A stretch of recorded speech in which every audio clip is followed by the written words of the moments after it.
नमस्कार दोस्तों, स्वागत है आप सभी का तैयारी जीत के चैनल पर।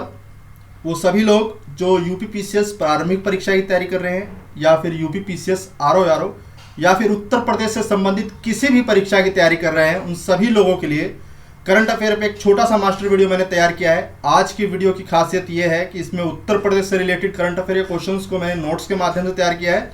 साथ ही साथ 5 स्टार कैटेगरी के राष्ट्रीय स्तर के प्रश्नों को भी प्रिंटेड फॉर्म में शामिल किया है। इसलिए वीडियो बहुत ज़्यादा इंपॉर्टेंट है। मैं गारंटी दे सकता हूं कि वीडियो समाप्ति पर आपको 10 से 12 प्रश्न ऐसे देखने को जरूर मिलेंगे जो एग्जाम में सीधे सीधे पूछे जाएंगे। इसलिए वीडियो में कई सारे प्रश्न जो हैं 5 स्टार कैटेगरी के हैं, इसलिए वीडियो को मिस मत करिएगा, अंत तक जरूर देखिएगा। तो चलिए शुरू करते हैं आज का ये वीडियो। स्टार्टिंग में यूपी से रिलेटेड क्वेश्चंस को मैंने लिखित रूप में शामिल किया है। पहला प्रश्न देखिए, प्रीवियस ईयर में इस तरह के प्रश्न पूछे गए हैं, इसलिए प्रश्नों को ध्यान से देखिएगा। वन लाइनर आंसर है। हाल ही में उत्तर प्रदेश में राज्य निर्वाचन आयोग द्वारा पंचायत चुनाव कराए गए। ये चुनाव कितने चरणों में संपन्न हुए? तो ये प्रश्न जो है पूछा जा चुका है। इस तरह के प्रश्न जो हैं तो याद रखिएगा, जो पंचायत चुनाव अभी हाल ही में हुए वो 4 चरणों में राज्य निर्वाचन आयोग द्वारा जो है कराए गए। आचार संहिता कब लगाई गई, ये प्रश्न भी पूछ लेता है। तो 26 मार्च 2021 को आचार संहिता लगाई गई राज्य निर्वाचन आयोग द्वारा। पंचायतों को चुनाव किसने कराए हैं? राज्य निर्वाचन आयोग। ये भी याद रखना है आपको। 4 चरणों में 26 मार्च 2021 को आचार संहिता लगाई गई। उत्तर प्रदेश के एग्जाम्स में तिथि के ऊपर जो है प्रश्न बनते हैं। हाल ही में आत्मनिर्भर भारत, वोकल फॉर लोकल, इसके अलावा एक जिला एक उत्पाद अभियान के तहत किस जनपद में योगी आदित्यनाथ सरकार द्वारा केला महोत्सव आयोजित किया गया? 4 दिनों का केला महोत्सव कुशीनगर। केला से संबंधित जितने भी उत्पाद हैं वो जो है विशेषता दी गई है इस जनपद को, यहाँ बनाए जाएंगे। अगला प्रश्न है, हाल ही में उत्तर प्रदेश सरकार द्वारा 20 मार्च 2021 को एक नया इको टूरिज्म सर्किट जो है बनाने का प्रस्ताव प्रस्तुत किया गया है पर्यावरण को देखते हुए, लोगों के घूमने घामने के लिए। तो ये जो नया इको टूरिज्म सर्किट है ये किसके बीच बनाया जा रहा है? आगरा से चंबल के बीच में। एक याद रखिएगा, एक झील है कीठम झील जो कि आगरा में है। इसको जो है तैयार करने के लिए 5 करोड़ की राशि जो है तय की गई है। इसके आसपास के एनवायरनमेंट को पूरी तरीके से चेंज आउट करने के लिए, लोगों के इको टूरिज्म के रूप में तैयार करने के लिए। तो ये जो सर्किट है इको टूरिज्म सर्किट, ये किसके बीच में बन रहा है? आगरा से चंबलपुर के बीच में, आगरा से चंबल। हाल ही में उत्तर प्रदेश के बुंदेलखंड और विंध्य क्षेत्र में किस मिशन हेतु संयुक्त राष्ट्र परियोजना सेवा कार्यालय UNOPS और डेनमार्क सरकार के मध्य समझौता हुआ है? तो याद रखना है आपको, उत्तर प्रदेश सरकार के साथ जो है एक मेमोरेंडम ऑफ अंडरस्टैंडिंग साइन हुआ है। किसने साइन किया है? संयुक्त राष्ट्र परियोजना सेवा कार्यालय और डेनमार्क की सरकार ने। तो तीनों की जो है मिली भगत है इसमें। और ये जो मिशन है ये जल जीवन मिशन है। इसके तहत 11 जिलों को जो है शामिल किया गया है। लक्ष्य है 2024 तक हर घर स्वच्छ नल पहुंचाने का। तारीख याद रखिएगा 28 मार्च 2021। ठीक है, तो बुंदेलखंड याद रखना है आपको, उत्तर प्रदेश के बुंदेलखंड और विंध्य क्षेत्र में जल जीवन मिशन हेतु संयुक्त राष्ट्र परियोजना सेवा कार्यालय और डेनमार्क सरकार के मध्य समझौता हुआ है 28 मार्च को। और जल जीवन मिशन के तहत यूपी के कितने जिलों को शामिल किया गया है? 11 जनपद को। ठीक है, 11 जिलों को। हाल ही में विश्व वायु गुणवत्ता रिपोर्ट 2020 जो है जारी हुई थी 16 मार्च 2021 को। इसके अनुसार विश्व का सबसे प्रदूषित शहर कौन सा है? तो विश्व का सबसे प्रदूषित शहर जो है वो चाइना का होतान शहर है। 5 स्टार कैटेगरी का प्रश्न है, ये प्रश्न बन सकता है होतान शहर। नंबर 2 पर है भारत का पहला और दुनिया का दूसरा गाजियाबाद। ठीक है, यहां से प्रश्न बन सकता है। तो विश्व वायु गुणवत्ता रिपोर्ट 2020 के अनुसार विश्व का सबसे प्रदूषित शहर है होतान शहर, चाइना। और विश्व का दूसरा सबसे बड़ा प्रदूषित शहर है गाजियाबाद, उत्तर प्रदेश, जो कि भारत का प्रथम है। इसके अलावा बुंदेलखंड का जो क्रम है वो 3 है, नोएडा का 6 है, ग्रेटर नोएडा का 7 है, कानपुर का 8 है। तो क्रम संख्या लगाने को भी आ सकता है सुमेल करने को लेकर के। एक तरफ रैंक दे देगा और दूसरी तरफ जो है नाम दे देगा। जैसे कि बुलंदशहर, नोएडा, ग्रेटर नोएडा, गाजियाबाद, तो आपको पता होना चाहिए जो इम्पोर्टेंट है। तो गाजियाबाद दूसरा दुनिया का सबसे ज़्यादा प्रदूषित शहर है, बुलंदशहर का 3, नोएडा का 6, ग्रेटर नोएडा 7, कानपुर 8। अगला प्रश्न देखिए, हाल ही में 13 से 15 मार्च 2021 को आत्मनिर्भर भारत अभियान लोकल फॉर वोकल अभियान के तहत काला नमक चावल महोत्सव जो है मनाया गया सिद्धार्थनगर में। याद रखना है आपको, सिद्धार्थनगर में 2 बड़े महोत्सव, एक केला महोत्सव हुआ है और एक काला नमक चावल महोत्सव हुआ है सिद्धार्थनगर में। हाल ही में 15 मार्च 2021 को उत्तर प्रदेश सरकार ने किस तिथि के पश्चात निर्मित धार्मिक संरचनाओं को सड़क किनारे हटाने का आदेश दिया? दरअसल सुप्रीम कोर्ट ने 2016 में ये आदेश दिया था कि 2011 से बाद की बनी संरचनाओं को हटाया जाए। उस पर जो है अमल करते हुए उत्तर प्रदेश की कैबिनेट ने ये प्रस्ताव जो है पास कर दिया है। अब यूपी में 1 जनवरी 2011 के बाद से सड़क के किनारे जितनी भी धार्मिक संस्थान संरचना बनी हुई है उन सबको हटाया जाएगा, इसको अमल में लाया जाएगा। इस पे जो है साइन कर दिया है उत्तर प्रदेश की सरकार ने।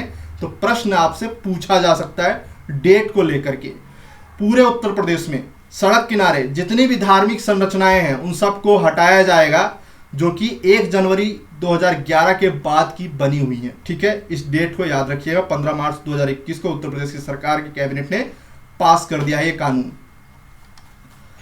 अगला प्रश्न देखते हैं, हाल ही में किस सिंचाई परियोजना की पूर्ण होने की घोषणा उत्तर प्रदेश सरकार द्वारा की गई है? 5 स्टार कैटेगरी का प्रश्न है दोस्तों, मुझे लगता है यह प्रश्न जरूर पूछा जाएगा। अर्जुन सहायक सिंचाई परियोजना, याद रखिएगा, अर्जुन सहायक सिंचाई परियोजना जो है पूरी होने को है। 2600 करोड़ की परियोजना थी ये। किस नदी पर है ये? धसान नदी पर है, बेतवा नदी की सहायक नदी है ये। और 3 जनपदों के 168 गांवों में जो है सिंचाई की जाएगी, बांदा, महोबा, हमीरपुर। अर्जुन सहायक सिंचाई परियोजना कहाँ की है? बुंदेलखंड की है। ठीक है, इंपॉर्टेंट क्वेश्चन है, एक बार फिर से मैं रिपीट कर दूं।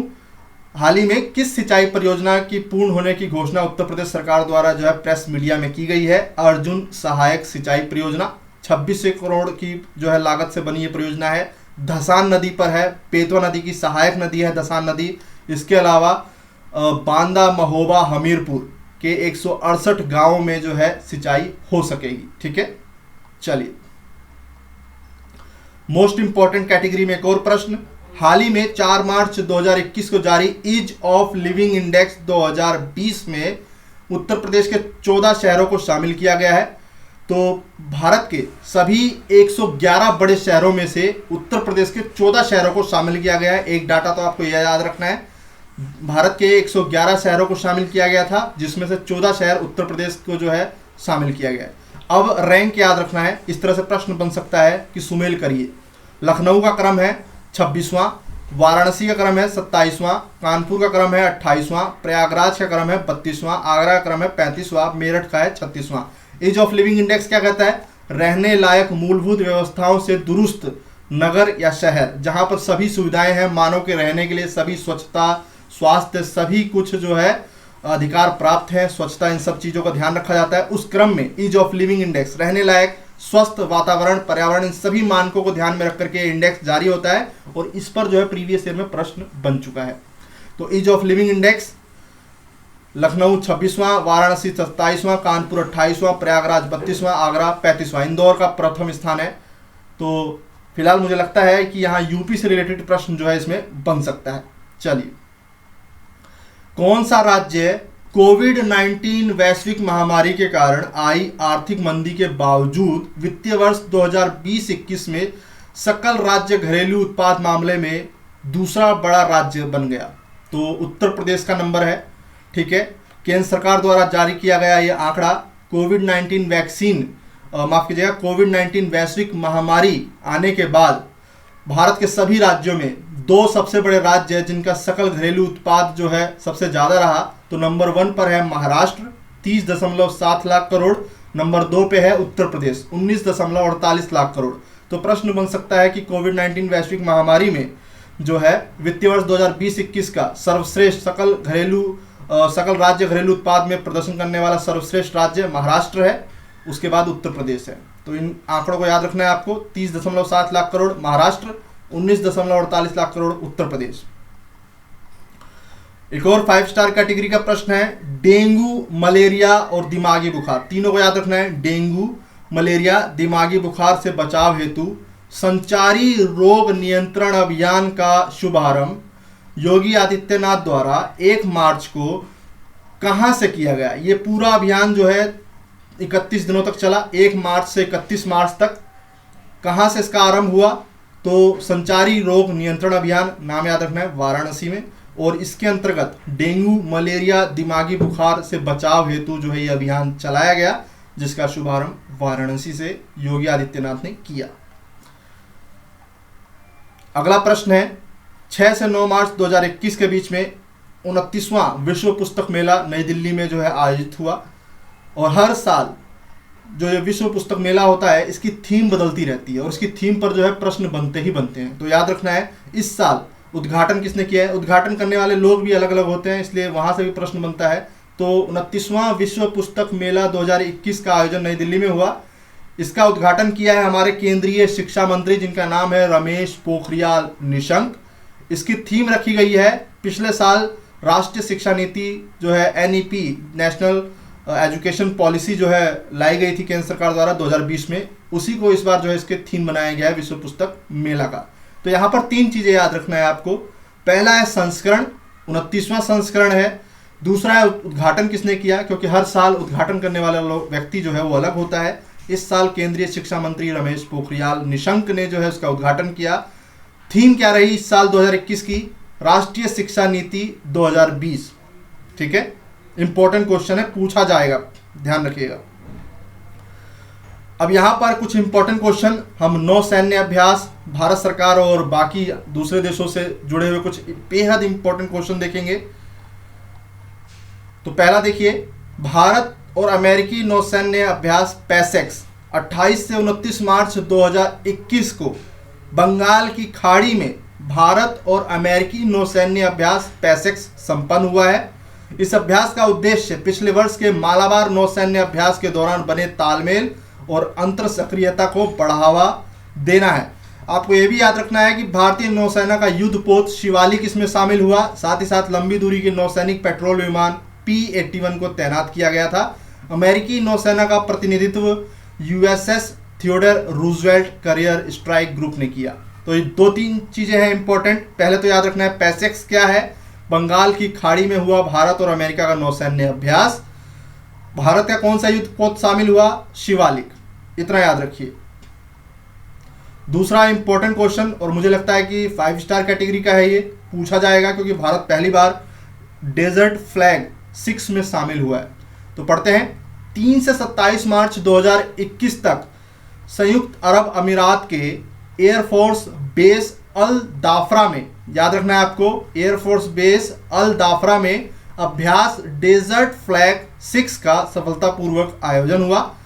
डेजर्ट फ्लैग युद्ध अभ्यास संयुक्त अरब अमीरात द्वारा आयोजित एक वार्षिक बहुपक्षीय युद्धाभ्यास है, जिसमें अधिक संख्या में सैन्य बलों की भागीदारी होती है। कौन कौन से देश शामिल हुए थे, Bharat, UAE, America, France, Saudi Arab, Bahrain ने अपने हवाई अमले के साथ भाग लिया, जबकि जॉर्डन, ग्रीस, कतर, मिस्र और दक्षिण कोरिया ने युद्धाभ्यास में पर्यवेक्षक बलों के रूप में भाग लिया, यानी कि एक तरह से पार्टिसिपेट किया, लेकिन भारत को स्पेशली निमंत्रण दिया गया था। ठीक है, इसके बाद जो है भारतीय वायुसेना ने पहली बार इस अभ्यास में भाग लिया है। ध्यान रखिएगा क्या बोला है, भारतीय वायुसेना ने पहली बार इस अभ्यास में भाग लिया है। ठीक है, अब ये प्रश्न जो है काफी इंपॉर्टेंट हो जाता है। भारत ने पहली बार भाग लिया है, डेजर्ट फ्लैग 6 भारत और किस देश की वायुसेना के बीच में एक युद्धाभ्यास था, तो ये आपका उत्तर हो जाएगा संयुक्त अरब अमीरात। ठीक है, संयुक्त अरब अमीरात। और ये भी देख लीजिए, Bharat, UAE, America, France, Saudi Arab और बहरीन को बाकायदा निमंत्रण जो है दिया था संयुक्त अरब अमीरात ने। ठीक है, तो इन देशों का नाम याद रखना है आपको। बहुत बड़ा सैन्य अभ्यास था ये, 3 से 27 मार्च 2021 के मध्य चला, डेजर्ट फ्लैग 6। कई बार चीज़ों को मैं बार बार रिपीट कर देता हूं, उसके पीछे मेरा उद्देश्य यही होता है कि आपको याद हो जाए, इंपॉर्टेंस पता चल जाए कि कितना इंपॉर्टेंट है ये क्वेश्चन। भारत और उज्बेकिस्तान संयुक्त सैन्य अभ्यास नाम है डस्ट लीग 2। डस्ट लीग 2 किन दो राष्ट्रों के बीच में संयुक्त सैन्य अभ्यास हुआ, ये प्रश्न पूछा जाएगा। तो याद रखना है 10 से 19 मार्च 2021 को भारत उज्बेकिस्तान का संयुक्त सैन्य अभ्यास डस्ट लीग 2 का दूसरा संस्करण रानीखेत के चौबटिया में हुआ। भारत के रानीखेत के चौबटिया में। वेन्यू याद रखिए, dust league 2 Bharat Uzbekistan Ranikhet. चलिए अगला प्रश्न देखते हैं। इंडियन नेवी और रॉयल बहरीन नेवल फोर्स के साथ पैसेज एक्सरसाइज। अभी हमने देखा भारत और अमेरिका के बीच में पैसेज हुआ, ये भी पैसेज है, तो दो कैसे हो गए। दरअसल पैसेज एक्सरसाइज है क्या, इसके बारे में जान लीजिए। पैसेज एक्सरसाइज भारतीय नौसेना द्वारा मैत्रीपूर्ण विदेशी नौसेनाओं की इकाइयों के साथ नियमित रूप से किया जाता है। यह एक दूसरे के बंदरगाहों पर जाने के दौरान समुद्र में एक मुलाकात की तरह होता है। तो आपको बस इतना याद रखना है कि ऑपरेशन संकल्प क्या है। प्रश्न बन सकता है इस पर कि हाल ही में भारतीय नेवी द्वारा चलाया गया ऑपरेशन संकल्प क्या है। तो याद रखिए 17 मार्च 2021 को भारतीय नौसेना ने ऑपरेशन संकल्प के तहत फारस की खाड़ी में Royal Bahrain Naval Force corvette Al Muharraq के साथ पैसेज एक्सरसाइज किया। तो तीन चीजें याद रखनी है। पहला तो ऑपरेशन संकल्प क्या है, एक मैत्रीपूर्ण नौसैन्य अभ्यास जो कि बहरीन नेवल फोर्स के साथ फारस की खाड़ी में हुआ। वेन्यू भी इंपॉर्टेंट है, पूछ लेता है प्रश्न, दे देगा अरब की खाड़ी, बंगाल की खाड़ी, फारस की खाड़ी, काला सागर कहाँ हुआ है, तो फारस की खाड़ी में हुआ है ऑपरेशन संकल्प, जिसको नाम दिया है भारतीय नौसैन्य अभ्यास है ये, और ये रॉयल बहरीन नेवल फोर्स के साथ हुआ है। ठीक है, बाकी आप पढ़ सकते हैं कि ये एक्सरसाइज दोनों देशों के बीच अंतर क्षमता को बढ़ाने, द्विपक्षीय समुद्री सहयोग को मजबूत करने तथा प्रवासीय और मर्चेंट शिपिंग को आश्वस्त करने के उद्देश्य से किया गया। तीनों अभ्यास बहुत ज्यादा इंपॉर्टेंट है, मुझे लगता है प्रश्न जरूर पूछेगा। सरस्वती सम्मान, प्रीवियस ईयर प्रश्न पत्र उठाइए, देखिए उसमें सम्मान के ऊपर प्रश्न जरूर पूछा जाता है। 31 मार्च 2021 को जाने माने मराठी लेखक डॉक्टर शरण कुमार लिम्बाले को वर्ष 2020 का 30वां सरस्वती सम्मान प्रदान करने की घोषणा की गई है। परीक्षा में सीधा प्रश्न पूछा जाएगा, हाल ही में निम्नलिखित में से किस व्यक्ति को 30वां सरस्वती सम्मान प्रदान किया गया है। तो 31 मार्च 2021 को 30वां सरस्वती सम्मान प्रदान करने की घोषणा जो है की गई है किसको, मराठी लेखक हैं डॉक्टर शरण कुमार लिम्बाले। पुरस्कार में 15 लाख रुपए, प्रशस्ति पत्र और एक पट्टिका दी जाएगी। यह सम्मान उनकी पुस्तक सनातन के लिए दिया जा रहा है। तो दो चीजें याद रखना है, पहले तो व्यक्ति हैं, मराठी लेखक हैं डॉक्टर शरण कुमार लिम्बाले, 30वां सरस्वती सम्मान, पुस्तक का नाम है सनातन। पुस्तक पे भी प्रश्न बन सकता है सनातन। ठीक है, और सनातन में क्या है, यह पुस्तक दलित संघर्ष का महत्वपूर्ण सामाजिक और ऐतिहासिक दस्तावेज है, दलित समाज का।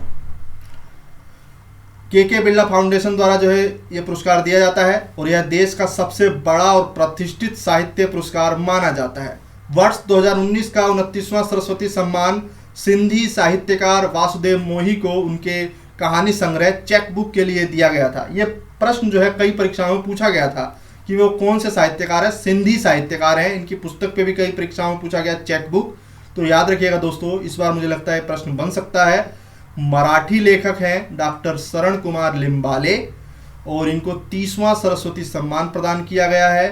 इनकी पुस्तक का नाम है सनातन और दलित समाज के संघर्ष का जो है इसमें दिखाया गया है सनातन पुस्तक। व्यास सम्मान 2020 किसे दिया गया है, 24 मार्च 2021 को हिंदी के साहित्यकार शरद पगारे को के बिरला फाउंडेशन द्वारा वर्ष 2020 का व्यास सम्मान से सम्मानित किया गया है।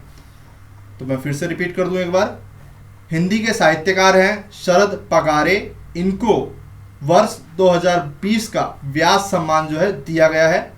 और किस उपन्यास के लिए दिया गया है, 2010 में इनकी प्रकाशित हुई थी पाटलिपुत्र की सम्राज्ञी।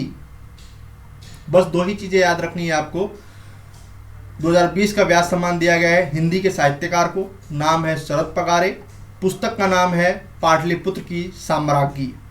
बस चलिए 67वां राष्ट्रीय फिल्म पुरस्कार, इस पे भी प्रश्न बन सकता है क्योंकि ये केंद्र सरकार द्वारा दिया जाता है। केंद्रीय सूचना एवं प्रसारण मंत्री प्रकाश जावड़ेकर ने 67वें राष्ट्रीय फिल्म पुरस्कारों की घोषणा की गई है 22 मार्च 2021 को। यह फिल्म पुरस्कार 2019 में बनी फिल्मों के लिए घोषित किया गया है। कंगना रनौत ने अब तक 4 बार, मनोज वाजपेयी ने अब तक 3 बार राष्ट्रीय फिल्म पुरस्कार जीता है। अगर स्टेटमेंट के रूप में प्रश्न बनता है तो इस तरह से बन सकता है कि कंगना रनौत ने कितनी बार जीता है, 4 बार, मनोज वाजपेयी ने 3 बार। अब देखते हैं सर्वश्रेष्ठ feature film Marakkar, Lion of the Arabian Sea. आपको याद रखना है इंपॉर्टेंट। सर्वश्रेष्ठ हिंदी फिल्म कौन से, छिछोरे। सर्वश्रेष्ठ अभिनेत्री को याद रखना है, सर्वश्रेष्ठ अभिनेता को तो सर्वश्रेष्ठ अभिनेत्री है कंगना रनौत। किस फिल्म के लिए, Manikarnika the queen of Jhansi, पंगा। पंगा एक अलग फिल्म है। सर्वश्रेष्ठ अभिनेता मनोज वाजपेयी, भोसले और धनुष, तमिल फिल्म असुरन, ठीक है। सर्वश्रेष्ठ निर्देशक संजय पूरन सिंह चौहान। बाकी इंपॉर्टेंट इतने ज़्यादा नहीं है क्योंकि अभी तक परीक्षाओं में सिर्फ 3 चीज़ें पूछी गई हैं, सर्वश्रेष्ठ हिंदी फिल्म, सर्वश्रेष्ठ अभिनेत्री और सर्वश्रेष्ठ अभिनेता, ठीक है। 67वां राष्ट्रीय फिल्म पुरस्कार तो संयुक्त रूप से मनोज वाजपेयी भोसले फिल्म के लिए और धनुष को असुरन तमिल फिल्म के लिए, असुरन के लिए, ठीक है। अब यहाँ पर देखिए मोस्ट इंपॉर्टेंट क्वेश्चन है ये, गांधी शांति पुरस्कार 2019 और 2020 2 व्यक्तियों को चुना गया है। प्रश्न जो है पूछे जाने की पूरी संभावना रहेगी। 5 स्टार कैटेगरी का प्रश्न है। 22 मार्च 2021 को संस्कृति मंत्रालय, केंद्र सरकार का एक मंत्रालय है संस्कृति मंत्रालय, तो प्रश्न यही बनता है कि 22 मार्च को जो है केंद्र सरकार ने वर्ष 2019 और 2020 के लिए गांधी शांति पुरस्कारों की घोषणा की है। तो वर्ष 2020 हेतु गांधी शांति पुरस्कार बांग्लादेश के राष्ट्रपिता बंगबंधु शेख मुजीबुर रहमान को प्रदान किया जाएगा, जबकि 2019 का गांधी शांति पुरस्कार ओमान के दिवंगत सुल्तान कबूस बिन सईद अल सैद को प्रदान किया जाएगा। तो याद रखना है, अभी हाल ही में कोविड-19 के बाद से पहली विदेश यात्रा भारतीय प्रधानमंत्री की बांग्लादेश रही, क्योंकि जन्म शताब्दी मना रहा है इनकी, मुजीबुर रहमान की, बंगबंधु की, और जो है राष्ट्रीय दिवस मनाया गया और परेड का मुख्य अतिथि प्रधानमंत्री नरेंद्र मोदी को मनाया गया। तो प्रश्न जो है इस बार इनसे बनना ही बनना है बांग्लादेश से जोड़ करके। तो याद रखना है गांधी शांति पुरस्कार बहुत बड़ा पुरस्कार है केंद्र सरकार द्वारा दिया जाने वाला। 2020 के लिए राष्ट्रपिता बांग्लादेश के बंगबंधु शेख मुजीबुर रहमान को दिया जा रहा है और 2019 के लिए ओमान के सुल्तान हैं जो कि दिवंगत हैं कबूस बिन सईद अल सैद। 4 सुल्तानों के नाम दे देगा, बड़े बड़े नाम होते हैं इनके, कंफ्यूज करने के लिए परीक्षा में, और यही प्रश्न बन सकता है 2019 का गांधी शांति पुरस्कार ओमान के दिवंगत सुल्तान कबूस बिन सईद अल को प्रदान किया गया। सुल्तान कबूस आधुनिक अरब पर दुनिया के सबसे लंबे समय तक शासन करने वाले नेता थे, ये फैक्ट है, पता होना चाहिए। गांधी शांति पुरस्कार वर्ष में महात्मा गांधी की 125वीं जयंती के उपलक्ष्य में भारत सरकार द्वारा स्थापित किया गया एक वार्षिक पुरस्कार है, ठीक है। Important question. 63वां ग्रैमी अवार्ड्स 2021 14 मार्च भारतीय समय अनुसार 15 मार्च को 63वें सालाना ग्रैमी अवार्ड्स की घोषणा की गई है। इस बार पॉप स्टार बियॉन्से ने करियर का 28वां ग्रैमी अवार्ड अपने नाम कर इतिहास रच दिया है। तो पॉप स्टार बियॉन्से का नाम याद रखना है आपको। अब यहाँ पर जो है एल्बम ऑफ द ईयर, इस पे प्रश्न बनता है। सॉन्ग ऑफ द ईयर पे प्रश्न बनता है। ध्यान से देखिए, album of the year Folklore विजेता है टेलर स्विफ्ट। इसके बाद song of the year I can't breathe, ठीक है, विजेता H.E.R. डनसर्ट, एमिल दो, टिएरा थॉमस। तो सॉन्ग ऑफ द ईयर पूछा गया है प्रीवियस ईयर में प्रश्न के रूप में, और album of the year folklore, ठीक है। बाकी चीज़ों को भी आप देख सकते हैं। ग्रैमी अवार्ड से जो प्रश्न बनते हैं वो 2 ही बनते हैं, एल्बम ऑफ द ईयर और सॉन्ग ऑफ द ईयर। चलिए, साहित्य अकादमी पुरस्कार, इसमें आपको 2 चीज़ों को याद रखना है, एक है हिंदी और एक है उर्दू। यूपी की परीक्षाओं में जो है इन्हीं से प्रश्न बनता है। तो हिंदी के लिए मैं बता रहा हूँ, टोकरी में दिंगत थेरी गाथा 2014 कविता है, अनामिका को जो है दिया गया है। साहित्य अकादमी पुरस्कार 2020, 8वीं अनुसूची में कुल 22 भाषाएं हैं, उन 22 भाषाओं के तहत जो है ये पुरस्कार दिया जाता है। तो इस साल हिंदी के लिए टोकरी में दिंगत थेरी गाथा 2014 को जो है अनामिका को जो है पुरस्कार दिया गया है। उर्दू के लिए आपको याद रखना है अमावस में ख्वाब उपन्यास है, और इन किसके जो है रचयिता कौन है, हुसैन उल हक, हुसैन उल हक। इसके अलावा संस्कृत के लिए देख लीजिए वैशाली उपन्यास महेंद्र चंद्र शर्मा गौतम। दो तो आपको जरूर याद रखना है, एक है हिंदी और दूसरा है उर्दू। उर्दू जो है उत्तर प्रदेश की दूसरी राजकीय भाषा है, इसलिए वहां से भी प्रश्न जो है पूछ लिया जाता है। अमावस में ख्वाब। अब यहाँ पे देखिए 10 मार्च 2021 को भारतीय कृषि अनुसंधान परिषद ICAR को खाद्य और कृषि संगठन FAO द्वारा प्रतिष्ठित राजा भूमि बोल विश्व मृदा दिवस पुरस्कार 2020 प्रदान किया गया। FAO ने ICAR को यह अंतर्राष्ट्रीय सम्मान विश्व मृदा दिवस के अवसर पर प्रदान किया है, जिसकी थीम रखी गई थी मृदा क्षरण रोको हमारा भविष्य बचाओ विषय पर मृदा स्वास्थ्य जागरूकता में योगदान के लिए देने की घोषणा की है। तो याद रखना है इस संस्था का नाम क्या है, ICAR भारतीय कृषि अनुसंधान संस्थान को राजा भूमि बोल विश्व मृदा दिवस पुरस्कार जो है दिया गया है। ये याद रखना है इस साल संयुक्त राष्ट्र जो है वो मृदा दिवस विश्व मृदा दिवस जो मना रहा है उसका जो विषय है वो है मृदा क्षरण रोको हमारा भविष्य बचाओ। यह पुरस्कार 2018 में शुरुआत की गई थी। उन व्यक्तियों को या संस्थानों को दिया जाता है जो सफलतापूर्वक प्रभावशाली तरीके से विश्व मृदा दिवस समारोह का आयोजन कर मृदा संरक्षण के विषय में जागरूकता बढ़ाते हैं। यह पुरस्कार थाईलैंड के साम्राज्य द्वारा प्रायोजित है, जिसे थाईलैंड के राजा भूमिबोल अदिलोदेज द्वारा मृदा प्रबंधन हेतु जन जागरूकता फैलाने के लिए दिया जाता है। 30वां बिहारी पुरस्कार 2020 का हाल ही में 2020 का 30वां बिहारी पुरस्कार जो है किसे दिया गया है, मोहन कृष्ण बोहरा को। उनकी आलोचना की हिंदी पुस्तक जिसका नाम है तस्लीमा संघर्ष और साहित्य के लिए।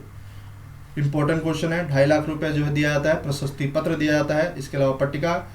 तो ये पुस्तक जो है ये जो पुरस्कार है के बिरला फाउंडेशन द्वारा ही दिया जाता है। तो याद रखिएगा 30वां बिहारी पुरस्कार हाल ही में वर्ष 2020 हेतु मोहन कृष्ण बोहरा को, उनकी पुस्तक का नाम है तस्लीमा संघर्ष और साहित्य। अब यहाँ पर वीडियो के अंतिम सेक्शन में कुछ 5 स्टार कैटेगरी के दिवस और उनकी थीम जिन पे प्रश्न बनता है। हाल ही में 15 मार्च को विश्व उपभोक्ता दिवस 2021 मनाया गया संयुक्त राष्ट्र संघ द्वारा पूरी दुनिया में। तो थीम क्या रखी गई थी, टैकलिंग प्लास्टिक पॉल्यूशन। तो 2 चीज़ें याद रखनी है, एक तो डेट 15 मार्च को विश्व उपभोक्ता दिवस 2021 मनाया गया टैकलिंग प्लास्टिक पॉल्यूशन के विषय के साथ। विश्व गौरैया दिवस यूपीपीसीएस में प्रश्न बन चुका है, इसीलिए मैंने इसको शामिल किया है। विश्व गौरैया दिवस 20 मार्च को मनाया जाता है। दिल्ली का राजकीय पक्षी है ये, लेकिन अब दिल्ली में दिखाई नहीं पड़ता है, विलुप्त हो चुका है। आई लव स्पैरोस, ठीक है। हाल ही में संयुक्त राष्ट्र द्वारा 3 मार्च को विश्व वन्य जीव दिवस मनाया गया। 3 मार्च को थीम क्या थी, forests and livelihood sustaining people and planet. Important है, याद रखिएगा 3 मार्च को विश्व वन्य जीव दिवस, forest and livelihood sustaining people and planet. हाल ही में विश्व क्षय रोग दिवस कब मनाया गया, किस थीम के साथ, तो विश्व क्षय रोग दिवस, जिसको कि विश्व तपेदिक दिवस भी कहा जाता है, विश्व क्षय रोग दिवस मनाया गया 24 मार्च को। द क्लॉक इज टिकिंग, याद रखना है आपको, विश्व क्षय रोग दिवस 24 मार्च, द क्लॉक इज टिकिंग। 22 मार्च को विश्व जल दिवस मनाया गया, किस थीम के साथ, वैल्यूइंग वाटर। ये प्रश्न दोस्तों मुझे लगता है कि जरूर पूछा जाना चाहिए, क्योंकि इस साल केंद्र सरकार द्वारा एक अभियान चालू किया गया, जल शक्ति अभियान कैच द रेन। किसी भी तरीके से साम दाम दंड भेद, किसी भी तरीके से वर्षा के जल को संचित किया जा सके, इसके लिए जो भी उपाय बन सकते हैं वो लगाए जाएं। इसी उद्देश्य के साथ केंद्र सरकार द्वारा जो है जल शक्ति अभियान के तहत कैच द रेन 22 मार्च को जो है प्रधानमंत्री नरेंद्र मोदी द्वारा जो है स्टार्ट किया गया है। तो याद रखना है आपको, विश्व जल दिवस 22 मार्च को मनाया जाता है। इस साल इसकी थीम थी वैल्यूइंग वाटर। जल शक्ति अभियान केंद्र सरकार द्वारा शुरू किया गया एक अभियान है जल संरक्षण को लेकर के, कैच द रेन। ठीक है, इंपॉर्टेंट क्वेश्चन है 5 स्टार कैटेगरी का। प्रधानमंत्री मोदी ने खुद इस अभियान का जो है आरंभ किया है 22 मार्च को। तो आज के इस वीडियो में इतना ही। वीडियो पसंद आई हो तो वीडियो को लाइक करिएगा, अपने दोस्तों के बीच में शेयर करिएगा। इसके अलावा आपके कमेंट आमंत्रित है। मिलते हैं अगले वीडियो में, तब तक के लिए नमस्कार, धन्यवाद।